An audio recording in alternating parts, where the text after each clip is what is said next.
Google has a great library to make testing fragments in isolation much easier. It's the Fragment testing library.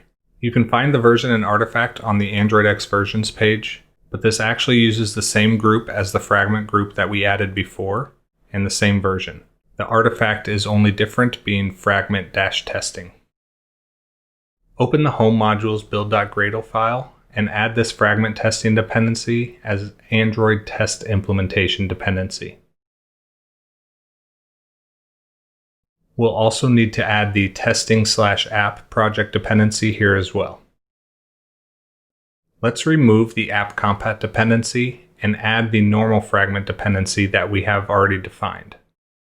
The app compat dependency may be out of sync and can cause version resolution issues, so depending directly on the fragment artifact, which is all we really need in this module, is best.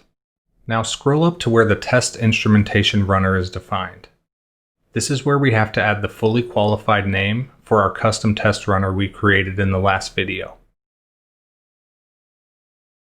The other thing we have to do here is add compile options for this module to target Java 8. This is probably something we should do for all modules anyway, but we haven't hit a visible necessity for it until now. The fragment testing library's Kotlin functions require a Java 8 target.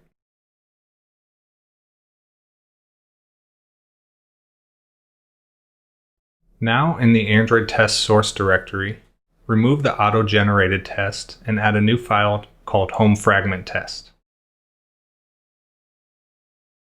This class will be annotated with the runWith annotation and Android JUnit 4 class as the runner.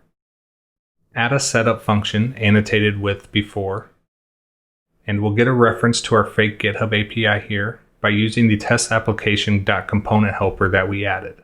And here we see what happens when I forgot to use an API dependency and instead used implementation.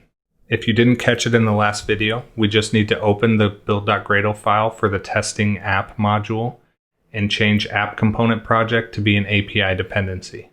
Now that we have that, we can assign the repo's value to be a list with a single value. We'll just use the placeholder repo API model from the GitHub API file, and then we'll change the name to be HomeFragment. We can now write our test. We'll just do a simple one that checks that our fake repo is rendered on the screen. The first line of the test method should call launchFragment in container, passing in HomeFragment as the type. This is a function from the fragment testing library we added. What this will do is launch the fragment in a resumed state in a test container. You can customize things in here such as theme and pass arguments, and it would be good to have your app's theme in its own module so that you can share it between features. For now, we'll just use the default. And spoiler alert, it's not pretty. After calling this function, we can use the Espresso validations that you may be used to. Let's just check that a view with the ID repo_name is present and displaying HomeFragment. If we run the test, it passes. We just tested a fragment, isolated in its own module, complete with all dependencies provided by Dagger, including one swapped out by us. With this test framework we wrote, it takes very little code to actually test the fragment itself. We also have a great base to iterate on with test-specific dependencies and make future fragments just as easy to test.